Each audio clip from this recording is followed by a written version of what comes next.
Hotmangaraja bukan nama asing di dunia pertahanan dan hubungan luar negeri Indonesia. Ia adalah putra dari pahlawan revolusi Maijen TNI, Anumerta, Danald Ishak Panjaitan, yang gugur dalam peristiwa G30S tahun 1965. Hotmangaraja Pontas Panjaitan lahir di Palembang, Sumatera Selatan, pada 14 Oktober 1953. Sejak muda, ia mengikuti jejak sang ayah dengan memilih jalan hidup di dunia militer.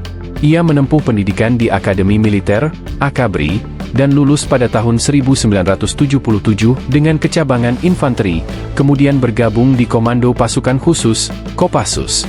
Selama karirnya, Hotmangaraja menempuh berbagai pendidikan militer di dalam dan luar negeri, termasuk kursus Tab Ranger di Amerika Serikat, yang diikuti oleh prajurit elit dari berbagai negara mitra.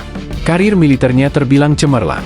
Ia pernah menduduki sejumlah jabatan strategis di lingkungan TNI, seperti Pangdam 9 Udayana, 2008-2010, Sekretaris Menko Polhukam, 2010-2012. Pengalaman panjang di bidang pertahanan membuatnya dikenal sebagai sosok disiplin, tegas, namun tetap berwawasan luas dan terbuka terhadap kerja sama lintas sektor.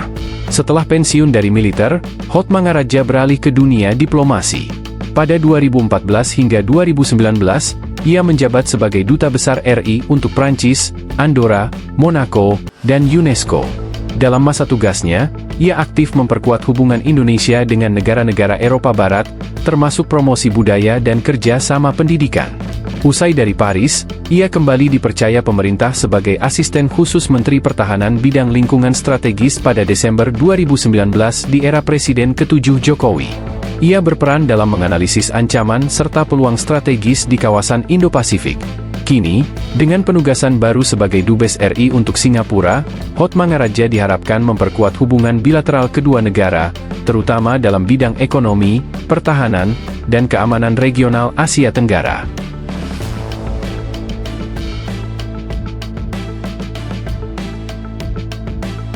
Download Tribun X sekarang, menghadirkan lokal menjadi Indonesia.